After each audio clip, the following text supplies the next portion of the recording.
Çok teşekkür ederim. Çok mutluyum. Öyleyse ne mutlu bana. Senin yanındayken sanki her şeyin üstesinden gelebilecekmişim gibi hissediyorum. Ama bazen de çok korkuyorum.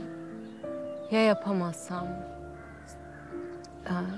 Uyum sağlayamazsam buralara? Ne bileyim, anlıyor musun? Ben de buraya ilk döndüğümde benzer korkular hissetmiştim. Döndüm derken? Nereye gittin ki? Uzun süre yurt dışında yaşadım ben. İtalya'da. Hem mimarlığı orada okumuştum. Yani galiba hani bir yerde oranın dilini öğrenecek kadar uzun süre yaşadığında oralı gibi oluyorsun. Evin gibi oluyor orası. Sanki. Yabancılaşıyorsun. Neden döndün peki? Aile işleriyle ilgilenmek için. Babam çağırdı. Ben de düşündüm, taşındım. Memleketime dönmeye karar verdim. O yüzden benziyoruz dedim zaten. Beni babam çağırdı. Seni de bir bakıma annen çağırdı. Evet, benziyoruz.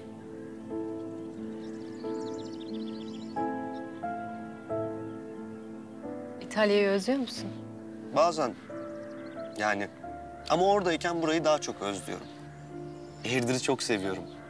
Senin de sevmen için elimden geleni yapacağım. Tabii istersen. Çok isterim.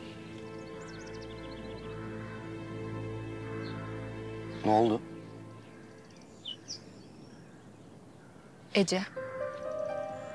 O da seninle birlikte miydi İtalya'da? Geçen gün sizi restoranda gördüğümde bayağı bir samimiydiniz. Sana karşı dürüst olacağım. Lütfen. Ece ile biz 3 sene kadar birlikteydik. Anladım. Ama bu geçmişte kalmış bir mesele, tamam mı? Restorandayken Ece pek geçmişte bırakmışa benzemiyordu ama. İnan umurumda bile değil bu. Ben İtalya'dan dönerken ayrıldık biz. Şimdi iş için Isparta'ya dönmüş. İş için.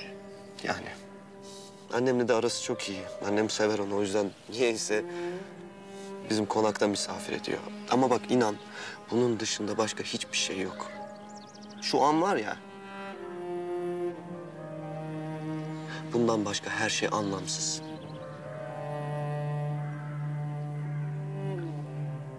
Ece'yle artık bir bağın yok yani. Yok.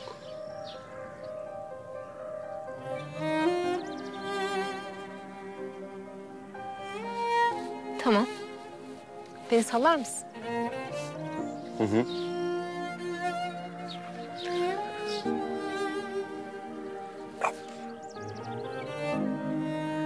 Daha yükseğe. Daha yükseğe diyorum. Tamam. En yükseğe çıkmak istiyorum.